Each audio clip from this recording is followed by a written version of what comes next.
Hello there, boys and girls, and welcome to your Good After News, or as it's known on the social medias, your hashtag Good After News. I am, of course, Adam Clery, joined as ever by the handsome Adam Nicholas, and coming up for you this afternoon we got lots of stuff. We got a women's match that has been announced for AEW's buy-in for Full Gear. We have loads of extra matches announced for Survivor Series. We have a story that I cannot remember the title of, which is WWE's latest on the talent meeting that happened backstage from Monday Night Raw. Tyson Fury to WWE. I'm not finished with you, but first, this one's file this under simultaneously predictable and also quite surprising.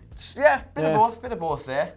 Obviously, WWE have had a lot going on recently, specifically with... That's putting it mildly. Just a little bit, specifically with one crown jewel, and specifically with one Seth Rollins. I think we'll focus on him for the time being here, because apparently, at Crown Jewel, we were set to have a bit of a heel turn going on, and also a bit of a face turn. Apparently, we were supposed to be getting a double turn at Crown Jewel, revolved around Seth Rollins and Bray Wyatt, or the Fiend, I suppose, in this scenario. And this comes from Fightful Select. We'll just give you the quote that we've had here. Apparently, it was supposed to go down, but did not take place. The quote says, "We're told that a follow-up match for Saudi Arabia was always planned for Seth Rollins and The Fiend, but originally Saudi Arabia was supposed to be their last one with a double turn planned." Now, obviously that didn't happen. We missed all that, but it is believed that a heel turn for Seth Rollins could potentially still be on the cards. No word on whether the face turn for Bray, even though he gets cheered to death anyway. I guess at this point.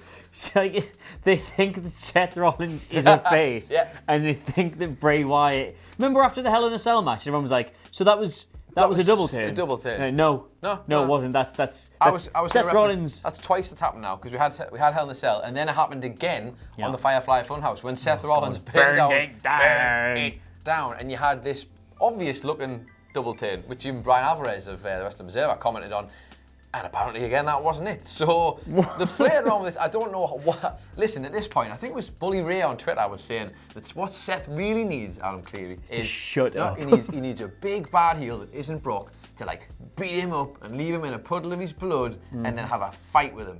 And someone just replied in the perfect response saying, "Unfortunately, I think Seth is the big bad heel already." That's already happened. We don't need a big bad heel. We've got one in Seth Rollins. So we need somebody who's bigger than he is, who could beat him up and leave him in a bloody pulp, but for who he'd have some kind of natural storyline or like obvious rivalry.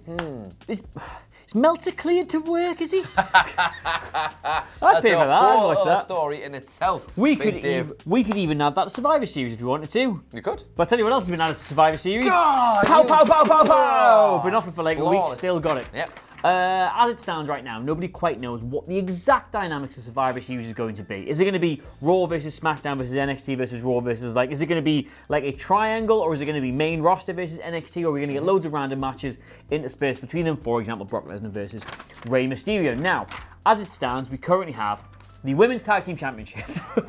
Yeah, we're on stools. I don't even realise that. There you go. Shayna Baszler, Becky Lynch, and Bayley will take. They have their match. We also have Rey Mysterio versus Brock Lesnar for the WWE Championship. A good match. And we're going to have the SmackDown, Raw, and NXT Tag Team Champions, the Viking Raiders, the Revival, and the Undisputed Era. They're all going to be in a match together. But it is looking like we're also going to get the one we were all speculating about, the North American Champion Roderick Strong versus the United States Champion AJ Styles versus the Intercontinental Champion Shinsuke Nakamura in a non-title mid-card triple threat match. Now, this is all according to the Wrestling Observer Radio, and they have said that the plan is not to do Roderick Strong versus Styles versus Nakamura, but to do North American Champion versus Intercontinental Champion versus United States Champion. So the holders of those belts might change. Now, personally, I think if any of those are going to change, it could be Roderick Strong. He could be dropping that belt, because then that would free up the Undisputed Era to do, I don't know, you could team him with Cole, you could do something. It just feels like they're all kind of all over the place at the minute, unless you might want to do a singles match with Adam Cole. And we're also going to get, I know you're looking forward to this one. Anything, everything. Rusev versus Bobby Lashley. That's the one I really wanted the most, though, out of all Another of them. all Raw match on this brilliant main roster versus developmental Survivor Series. No one.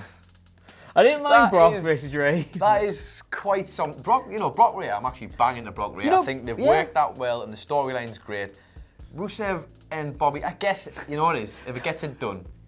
Yeah, I mean. Which we hope it will. Yeah. And Rusev came from NXT. So yeah, I guess it kind of makes sense. I mean, obviously with the Brock Ray scenario, you've got like it started as being about Brock versus Velasquez, which are two massive men who just wanted to batter each other, but in the meantime, one of them has to take a small detour to absolutely smash somebody who weighs under 200 pounds. Whereas for Rusev versus Bobby Lashley, it's exactly the same without the WWE Championship being the equation. Without the Championship, it's all fun and games, isn't it? WWE. Yes. You like a bit of variety in there. You wouldn't want loads of great matches, would you? No. That would be madness. Shall we move on? Yes, please. Speaking of great matches, though, we do have one, and it's happening for AEW, and it's happening between two of AEW's top female stars, and it's happening, Adam Clery, on the let me get this right, the AEW buy-in before Full Gear.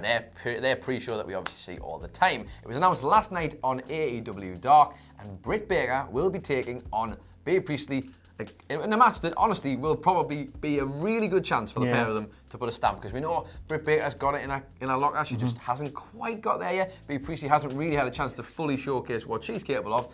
You obviously know better than I do as well, having seen her quite a lot with WCW and Defiant, but the end line here is that is a fantastic match in the women's division. Well, we saw on AEW Dark this week Britt Baker cut the kind of promo that turns heads, because she's been sort of in and around the title picture. They obviously had to do that match against Rio on one of the episodes of Dynamite. It's not really quite clicked. She hasn't felt like being the sort of the unifying star driving force. I think everybody hoped. Yeah, they thought she was going to be. It's not quite clicked for her yet. So I don't know. Bea feels like a very good opponent for her because she is vicious, and there's an unknown quantity to her, I think, for the majority of the AEW audience. So hopefully, if this match is anywhere near half as good as the promo she cut, they are in for a really good match. Well, it sticks with AEW kind of paying these things off, I guess. So far, they've done a good job of that. We saw this all started right back at Fight for the Fallen. That was all that match and stuff there. And then we got a little bit of a sort of, it was revived a little bit for when they did the Casino Battle Royal at All Out, where they crossed paths again. And of course, Bea Priestley cost Britt Baker. It's all been well done so far, and as they have done throughout AEW programming, fits right on the button. That adds to a whole bunch of other matches that are on Full Gear, which is happening this Saturday. Let me just run down the card real quick for you. It's not going to take you long to run down this card, is it? Isn't looking too huge at the moment. If this was WWE, would we be a bit? Who knows? Let's not get into that. The matches we got so far are Britt Baker versus Bea Priestley. We have Hangman Page versus Pac in a rematch. That's going to be a banger as well. The Young Bucks versus Santana and Ortiz. That's going to be a banger as well. Cody Rhodes versus Chris Jericho for the AEW Championship. I'm liking all of these. And I think you don't even need loads of matches. You just need good quality, because the last one we're getting with is Jon Moxley versus Kenny Omega. The match we've been waiting for so long that got delayed in a lights-out, unsanctioned match. I think that is a women's championship match away from being a very, very solid card. I would agree. Possibly something like a bit of a banter mid-card match in there as well. That's very close to being a complete card. I can't wait for that. This is tonight's their first ever go-home show as well, isn't it? First ever, TV in the pay-per-view. Yeah. Well, we shall watch that with bated breath. Exciting times. One man who baits his breath. Is that boxing term? Tyler? No. Is it boxing? I don't know, whatever it is. Tyson Fury. If you thought he was done with WWE, nay, if you hoped he was done with WWE, you are piss out of luck, my friend, because WWE have announced not one, but two future appearances for Tyson Fury in the dub. First of all, he's going to be appearing SmackDown this coming Friday, which I hadn't even realised is in Manchester. Yes, it's in Manchester. This is completely passed me by, this. I noticed this morning, and I kind of just let it blank on my mind. His hometown, he will be appearing on SmackDown, where WWE have said he has unfinished business with Braun Strowman. To which I say, what was the point of doing a match then, which had a conclusive finish? Let's have it right though. I mean, as Phil Chambers very accurately pointed out, it was a difficult match for him because it took him 8 minutes to remember that he was a boxer and could in fact punch people. Rather than just holding each other in the corner. Jet lag is a real thing, and you should talk to people about it, because it can really restrict your ability. I would say that's a fair point, because the first couple of shows we did when we landed in New York after that flight, we fell asleep in. So that's true. I was asleep on the tube. Simon Miller was asleep in the third row of the Kaiji show. Sleep. Yes, he does actually, and also. If that's not enough for you, Adam Nicholas. It's not. I want more. Well, good. I've got more for you. He's going to be on Corey Graves After the Bell podcast immediately after that, which they are classifying as a second WWE appearance. Good. Who are they? Not for me. Not for that one, but yeah. So Fury's time in WWE, much like Cain Velasquez, not quite finished. It wasn't a one and done for him in Saudi Arabia. Excellent. Wow. He's a good talker and he's exciting, and I imagine if you're from Manchester, you're going to go to that SmackDown show and be like, oh wow, Tyson Fury, I'm absolutely buzzed for that. But Manchester crowd will be happy to see the Manchester will be very happy to see him. I'm sure he'll be very entertaining, but I think the man, if he's got serious aspirations of getting back into boxing, is it Wilder he's getting after this? Well, we all actually, believe. yeah. He needs to focus on that, I think. Yes. Because... Well, actually, I don't know if you saw, he did break it that he might be trying to get into the world of UFC. But that's a whole other kettle of fish. To be fair, you might as well just go all out He with wants, this stage, the Gypsy King wants world takeover, I think he does. Do you think he's looked at the fact that, right, he's like, right, I've just beat Braun Strowman, and Braun Strowman's beat Brock Lesnar, and Brock Lesnar just beat Cain Velasquez in 2 minutes. So, ergo, I'm UFC champion now. That's a good dot connecting I there. think that's what he's done. If I'd been getting hit in the head for a living, that's probably the kind of conclusions I'd draw. I have to say though, him and Corey Graves, that'll be an interesting meeting of two minds. And Oh, speaking of meetings, Adam Cleary, hey, look at that. I don't even care what you have to say about that, because I have more information, the latest updates on this lovely backstage meeting of WWE talent that we had before Monday Night Raw. Now, I'm sure all of you, if you've been keeping tabs on this, have been probably highly entertained by quite a lot of it, actually. Most of it, again, revolving around Seth Rollins. Who'd have believed it? Dave Meltzer was reporting that Rollins gave a rah-rah speech to the rest of the locker room during this meeting where Vince and Triple H had got the talent together, yada, yada, yada, rah-rah-rah, etc. However... Monday Night Raw. Monday Night Raw. However, Sean Ross Sapp of Fightful Select got in touch with Seth Rollins to try and find out if any of this was true. And Seth Rollins, being a good sport and really good at Twitter, decided to get back in touch with him and said the following in a quote that they put out on Fightful Select. Do the voice. He said, Vince McMahon and Triple H held it. Let me try that again. Vince McMahon and Triple H held an all-talent meeting to explain the travel situation returning from Crown Jewel. They commended the talent for their conduct in a tough spot and fielded questions, and allowed anyone to voice their feelings on the matter. Some talent spoke up, and overall, it was a productive forum. I said 0 words. I made no speech. Pretty simple. Burn it down. There we go. There we got it. And that's a really hard one to do. That I didn't think I didn't have that in my locker apparently. I liked it. That was okay. Right. So that's Seth Rollins' take on the matter. But on top of that, we did also get a bunch of, and they were very quick to specify, additional sources about the meeting, which aren't Seth Rollins, who wanted to remain anonymous. Convenient. And they were asked about a few things. One of them was that Randy Orton had made a light-hearted joke during this meeting and apparently said, according to one talent, no one said anything dumb. It was the opposite, actually. Weird meeting, but no one acted up. And a follow-up on Meltzer's report that Styles and Rusev were also ones to pipe up during this meeting. The source said AJ, Rusev and Carl Anderson spoke up. Seth didn't say anything, neither did Randy. Joke or otherwise, nothing to say, lol. We were told everything out there was rumours. Well, isn't that nice? This is still, I mean, I know that Meltzers have done a bit of a row back on this and apologised, and Seth's like, you said a thing and you're a dickhead. Yeah. It's still all very much just he said. Yes.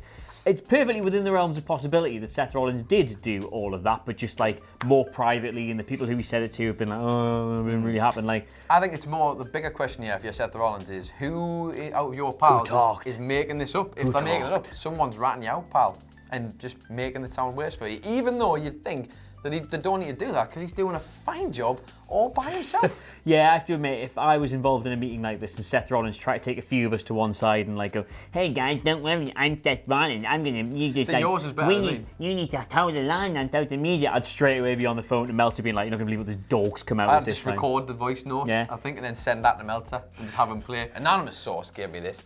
I would say, as Pacitti has said this week, right, the build between Seth Rollins, the build for Seth Rollins and Dave Meltzer for Survivor Series is second to none. Perfect. Second to none. And perfect. Long may it continue. As long as he's going to continue trying to use Twitter as a forum to vent, then he deserves everything he gets. I've been confused for the last couple of months because I find myself sitting there wondering, why isn't Becky just reaching across the dinner table and being like, just no, put it down. But now I get it. You get it. It's too funny. Well, that's true. You know, she's got a weird kink. To be fair. Off you go, sports. Slap on you.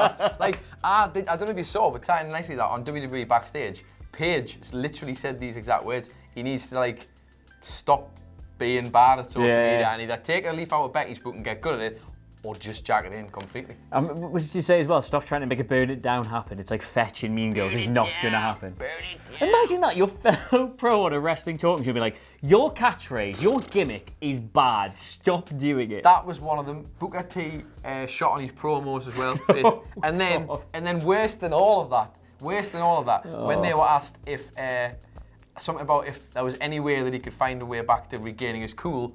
Nobody said a word. Literally just silence. Silence. Absolute silence. Oh, right. Which is doubly good. Anyway. If you know any way Seth Rollins can regain his cool, let us know in the comments below. And indeed, for ourselves as well, we appreciate all the advice. But in the meantime, let us know what you made of all the stories. And don't forget to like, share, and subscribe. Where can they get you on Twitter? You can get me at It's Adam Nicholas on Twitter. And whereabouts can I get you? Just Adam Clery, Clery. But in the meantime, the whole WhatCulture Wrestling family available to you at WhatCulture WWE. This has been your hashtag Good Afternoons, and we will see you soon. Bye-bye.